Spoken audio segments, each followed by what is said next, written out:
प्यारे बच्चों, आज एमए तृतीय सेमेस्टर द्वितीय प्रश्न पत्र सगुण भक्ति काव्य में मैं आपको आज के मेरे व्याख्यान का विषय है हिंदी साहित्य में सगुण भक्ति काव्य। सगुण भक्ति काव्य का प्रारंभ करने से पहले हम थोड़ा सा भक्ति काल की पूर्व पीठिका पर दृष्टिपात करेंगे।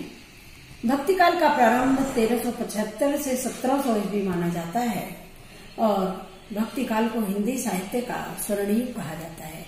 क्यों?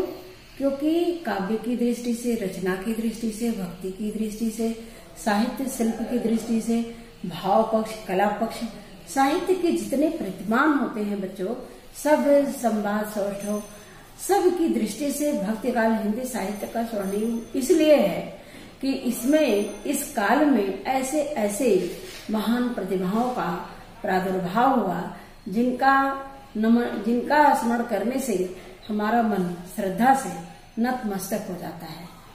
महाकवि तुलसीदास, गोस्वामी तुलसीदास, सूरदास, कबीरदास, मीराबाई, जायसी ऐसे साहित्य के शिखर पुरोधा इस काल में शिखर पुरोधा का अवतरण हुआ कि हिंदी साहित्य की प्रतिभा से जगमगाने लगा और भक्ति काल का उदय हिंदी साहित्य के लिए किसी प्रकाशपुंज से कम नहीं था।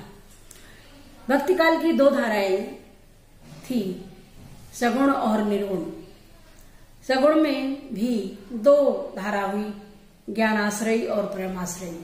ज्ञानाश्रयी शाखा के प्रवर्तक कबीरदास जी कहलाए और प्रेमाश्रयी धारा के प्रवर्तक जायसी जी को कहा जाता है संक्षिप्त में। और आगे हम चलते हैं तो निर्गुण और सगुण भक्ति काल की दो धाराएं हुई। सगुण भक्ति धारा में भी दो धारा हुई, कृष्ण भक्ति धारा और राम भक्ति धारा। लेकिन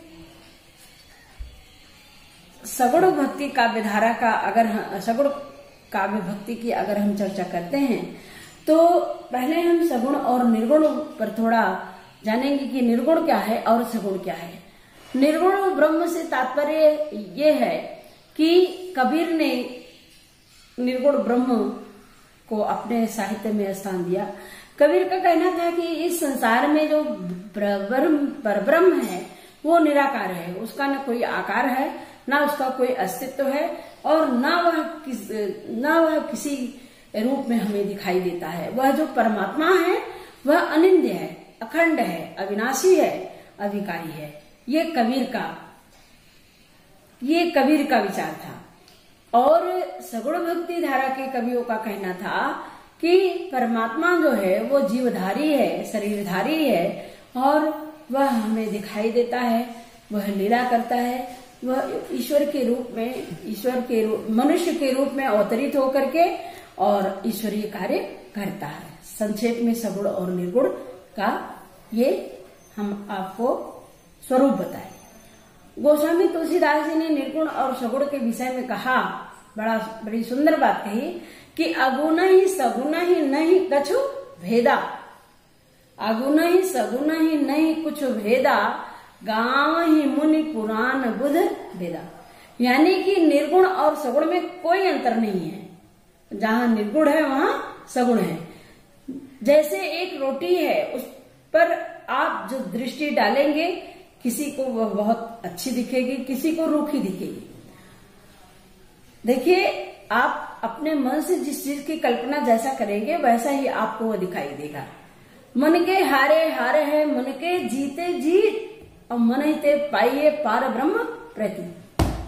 और कबीर ने भी मन पर बड़ी अच्छी व्याख्या की। कबीर ने कहा कि मनुष्य को आत्मचिंतन करना चाहिए। क्यों? क्योंकि जब आप स्वयं अपना मूल्यांकन करेंगे, जब आप स्वयं अपने लिए चिंतन करेंगे, तभी आपके चिंतन की धारा विस्तृत होगी और आप अपने लिए जो आदर्श बनाएंगे, जो मानक बनाएंगे, फिर उसी आदर्श पर आप दूसरों को भी देखेंगे। इसलिए कबीर ने बड़ी सुंदर बात कही, कबीरा आप ठगाइए और न ठगिए कोई, आप ठगे सुख उपजे और ठगे दुख हो। यानी आत्मचिंतन की जो दृष्टि है वो ये है कि मनुष्य को पहले अपना मूल्यांकन स्वयं करना चाहिए। अब हम आते हैं सगुण भक्ति काव्य धारा पर। सगुण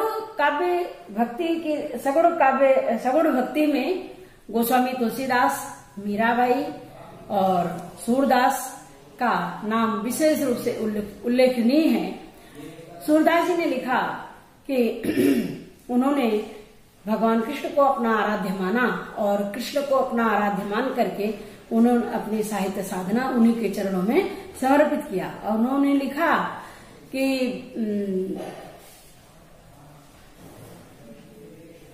लिखा कि बंदो चरण कमल बंदो हरिराई, चरण कमल बंदो हरिराई, जाके कृपा पंग गिर लंघे, अंधे को सब कुछ दरसाई, सूरदास स्वामी करुणा में बार बार बंदोती पाई।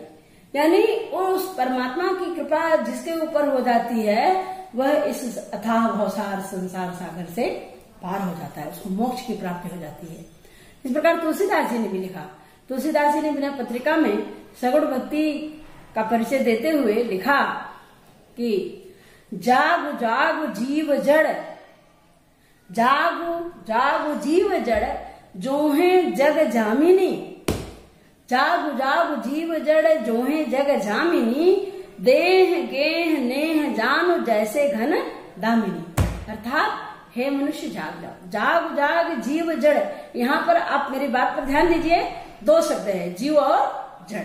जीव से तात्पर्य गतिशीलता यानी मनुष्य से है, और जड़ से तात्पर्य इस संसार की स्थूल वस्तुएं जैसे पृथ्वी, आकाश, वायु, फूल, पक्षी, ये जिसमें जो स्थूल वस्तुएं हैं, जो स्थूल वस्तुएं हैं वो भी जागृत हो जाए, और जो गतिशील है, जो चंचल है, जो जीवधारी है यानी मनुष्य, वह भी जागता है। क्यों? क्योंकि जाग जाग जीव जड़ जोहे जग जामिनी, देह गेह नेह जानु जैसे घन दामिनी। इस संसार में मनुष्य को ऐसे ही रहना है जैसे जितना संबंध बादल का बिजली से होता है उतना ही मनुष्य का अपने शरीर से। तीन तत्वों पर बल दिया गोस्वामी तुलसीदास जी ने।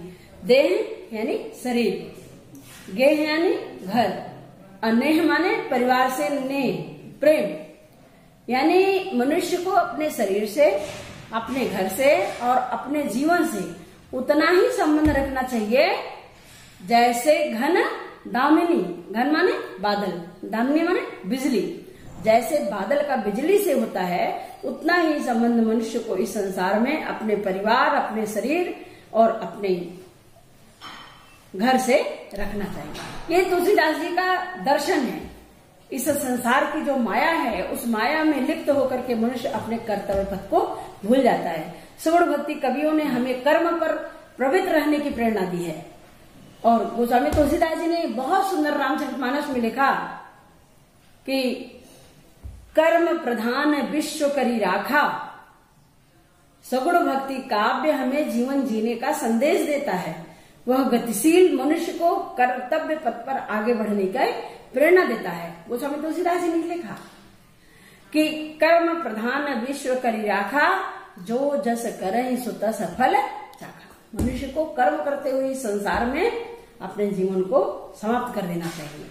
और इसके बाद हम मीराबाई की बात करते हैं। मीराबाई की भक्ति नवधा भक्ति थी। उन्होंने कृष्ण को सख्य भाव में स्वीकार किया, कृष्ण को अपना सब कुछ माना। सगुण भक्ति कवियों की जो सबसे बड़ी विशेषता थी, उन्होंने जिसको अपना आराध्य माना, चाहे वो राम हो चाहे वो कृष्ण हो, उनके प्रति अपना सारा जीवन समर्पित कर दिया। और सूरदास जी ने लिखा बहुत सुंदर, मेरो मन अनत कहाँ सुख पावे, मेरो मन अनत कहाँ सुख पावे, जैसे उड़ी जहाज को पक्षी फिर जहाज पर आवे, कमल नयन को छाड़ी महात्म दुर्मति कूप खनावे, जिह मधुकर अम्बुज रस चाख्यो क्यों करील फल खावे, जिह मधुकर अम्बुज रस चाख्यो क्यों करील फल खावे, सूरदास प्रभु काम धेनु तज छेरी कौन दुहावे। यहाँ पर शरीर से तात्पर्य निर्गुण ब्रह्म से है और कामधेनु से तात्पर्य सगुण ब्रह्म से है। अर्थात सूरदास जी का कहना है कि निर्गुण ब्रह्म ऐसा ब्रह्म है जिसमें मनुष्य को जीने की कोई अभिलाषा नहीं रहती। और निर्गुण ब्रह्म के लिए तो जब हम भ्रमर गीत में चलते हैं तो निर्गुण ब्रह्म का गोस्वामी सूरदास जी ने बड़ा खंडन मंडन किया और उन्होंने कहा कि निर्गुण कौन देश को वासी, मधुकर कहे समझाई सौह दे, भोजत साँच न हासी। यह निर्गुण ब्रह्म किस देश का रहने वाला है? कोहन जनक नारी है जननी, कौन नारी को दासी। इसका माता कौन है, पिता। बड़ी लंबी बड़ी सुंदर सटीक व्याख्या सूरदास जी ने कही है। मैं अपने अगले वक्तव्य में इसका विस्तार करूंगी। और इस प्रकार निर्गुण ब्रह्म जो है वो नीरस है। सूरदास जी ने ब्रह्मर गीत में उद्धव को अपना आराध्य बना करके सगुण भक्ति का संदेश देने के लिए गोपिकाओं के पास उद्धव को कृष्ण ने भेजा। और उद्धव गोपी संवाद में भ्रमर गीत में निर्गुण और सगुण का बड़ा सुंदर खंडन हुआ है। सूर का अभिष्ट था सगुण, निर्गुण पर सगुण की विजय, भक्ति पर ज्ञान की विजय और पर विरह पर प्रेम की विजय। इस प्रकार सूरदास जी ने निर्गुण और सगुण का बड़ा ही सुंदर, बड़ा ही हृदयग्राही और विविध पक्षों में बड़ा वैभेदपूर्ण वर्णन भ्रमर गीत सार में किया है। थोड़ी सी चर्चा हम मीराबाई की भी करते हैं। मीराबाई ने अपना सब कुछ उन्होंने कृष्ण को समर्पित कर दिया था। वो तो यही कहती थी, मेरे तो गिरधर गोपाल दूसरो न कोई, मैं तो सांवरे के रंग राची। अर्थात जो मीराबाई की जो भक्ति भावना थी उसमें प्रेम की वह अगाध धारा प्रवाहित हो रही है जिसमें प्रिय के लिए सब कुछ सर्वस्व कर देने का समर्पण है। वह केवल कृष्ण के लिए जीती थी, कृष्ण के लिए मरती थी। और उन्होंने